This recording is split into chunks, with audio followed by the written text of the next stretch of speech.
안녕하세요. 30대 중반 여자입니다. 1년 반을 만나오면서 남친의 말투 문제로 몇 번 언쟁은 있었지만 그 외에 별다른 문제 없이 지내왔습니다. 그 언쟁이라는 게 식당에서 밥 먹을 때 뭐든지 저를 시킨다는 거였죠. 예를 들어 밥이나 반찬이 필요하면 저를 시키는데 그런 건 여자가 해야 잘해준다는 게 이유였습니다. 이번에 남친 집에 갔다가 왜 그러는지 이유를 알게 되었고 결국 헤어짐을 결심했습니다.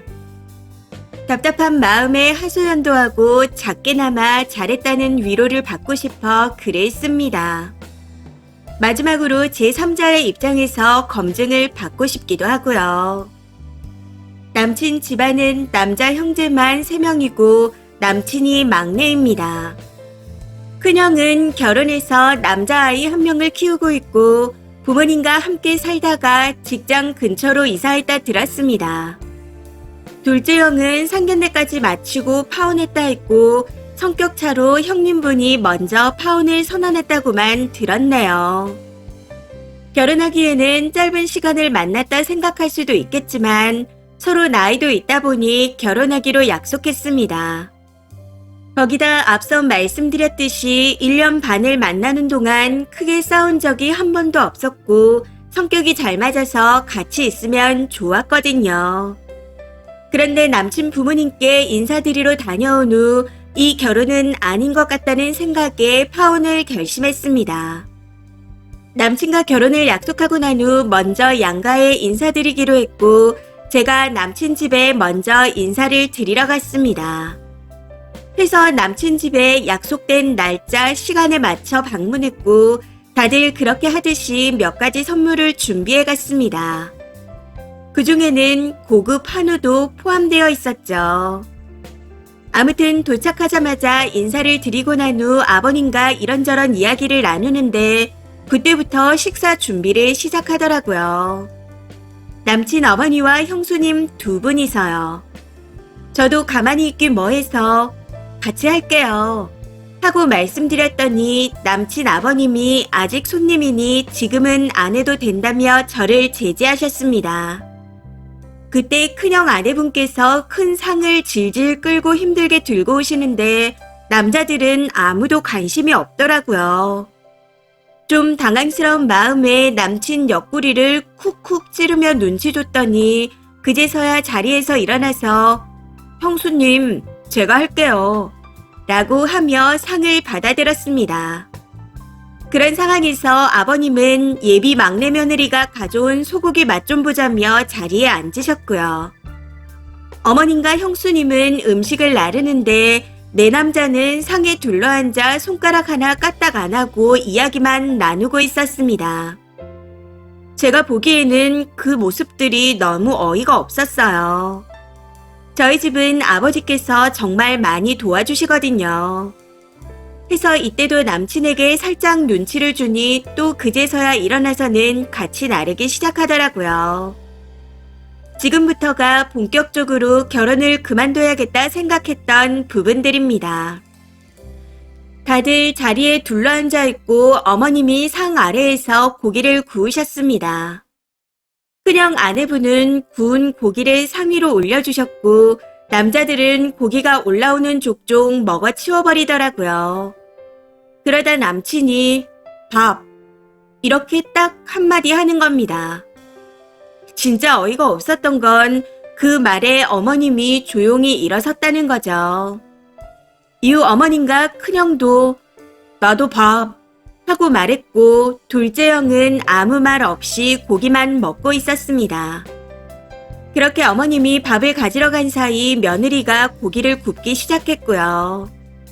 그런데 거기서 또 큰형님이 마늘 하고 말하니 아내분이 남편을 힐끗 보고서는 마늘을 가지러 가기 위해 자리에서 일어났습니다. 이후 어머님이 다시 고기를 구우셨고 며느리는 아들에게 고기를 조금씩 먹이기 시작했고요. 제가 제일 기가 찼던 건 이 과정에서 어느 누구도 여자들에게 같이 먹자는 말 한마디 하지 않았다는 겁니다. 심지어 저에게도요. 그저 먹기만 하면서 뭐가 그리 좋은지 열변을 토하더라고요. 그 모습을 보고 조용히 밥그릇을 제 앞으로 당겨버렸네요. 말할 때 액센트가 강해서인지 상위에서 음식 파편들이 날아다니는데 평소 비위가 강한 편인데도 구역질이 날 것 같았습니다. 남친 집에 인사드리러 간다는 말에 저희 엄마가 최고급 한우를 준비해 주셨는데 아무래도 잘못 온 것 같다는 생각이 들었습니다. 오지 말아야 할 자리에 온 것처럼요. 아무튼 식사 자리 내내 남자들은 어머니와 아내에게 명령조로 시키며 본인들 입에 쑤셔넣기 바빴습니다. 두 분은 늘 그래왔듯이 순종하는 모습이었고요. 그제서야 남친이 밥 먹을 때 저에게 명령조로 시켰던 이유가 뭔지 깨닫게 되었습니다. 전부 아버지한테서 배운 거구나 하고요. 이때부터 이 결혼은 안 되겠구나 하는 생각이 확실해졌던 것 같아요. 식사를 마친 남자들은 배가 부르다며 그릇을 그대로 방치한 채 소파로 가버렸고 그때서야 여자들은 조금 남은 고기를 먹기 시작했습니다. 식사하는 내내 마치 조선시대에 온 듯한 느낌이 들었던 것 같네요. 그리고 마지막으로 이 결혼은 절대 안 되겠다 싶었던 건 소파에 앉아있던 큰형이 커피 하고 말하는 순간이었습니다. 아직 식사 중인데도 본인이 먹을 커피를 타오라고 했던 거였죠. 여기서 아내분은 밥 먹다 말고 일어나서 또 남편을 힐끗 쳐다보고는 커피를 타왔고요. 이후 이런저런 이야기를 나누다 집으로 돌아왔습니다. 그 사이에 5만 가지 생각이 다 들었던 것 같아요.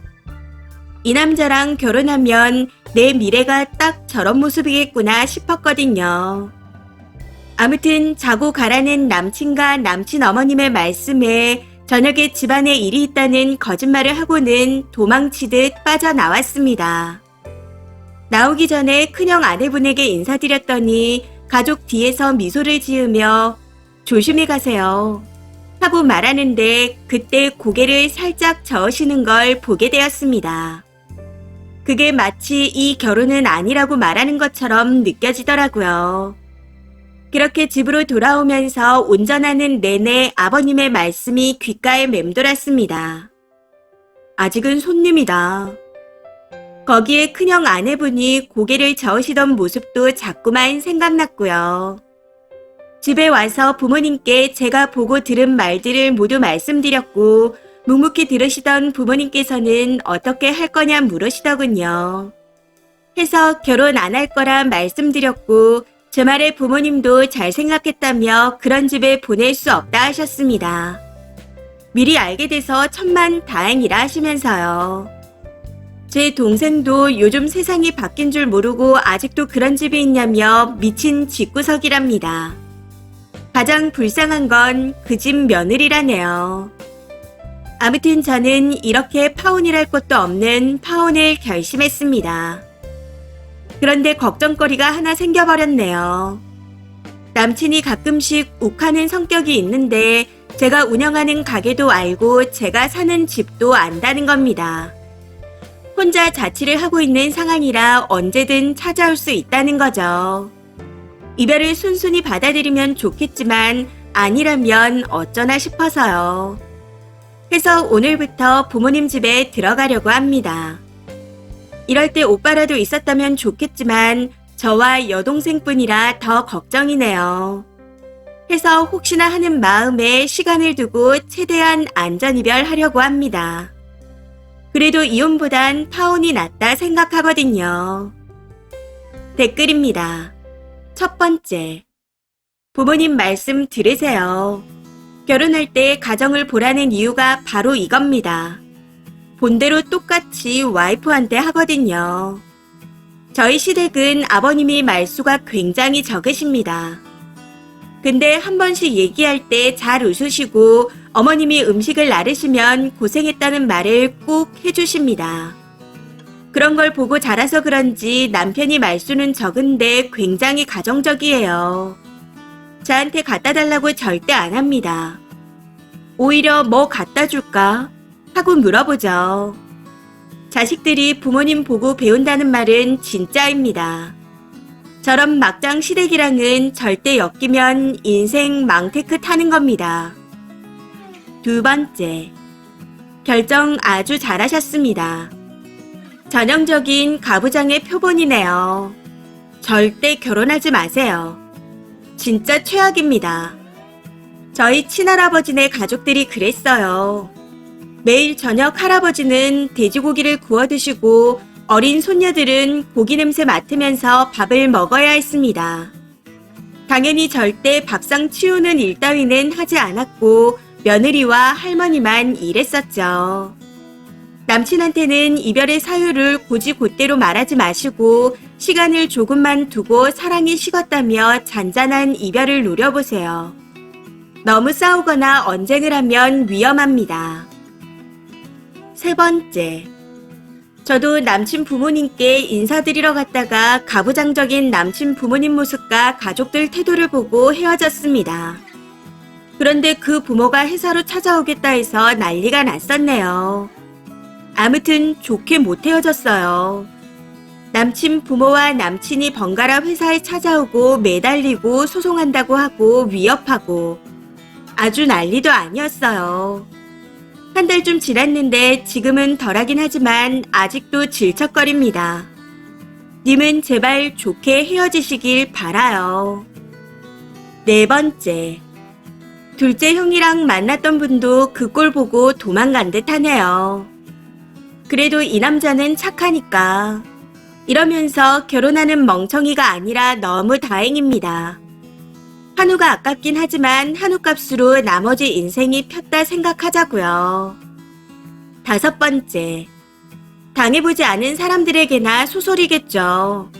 저는 결혼은 안 했지만 어릴 때 친척들이 다 모여서 밥 먹는 자리를 다시 상상만 해도 치가 떨립니다.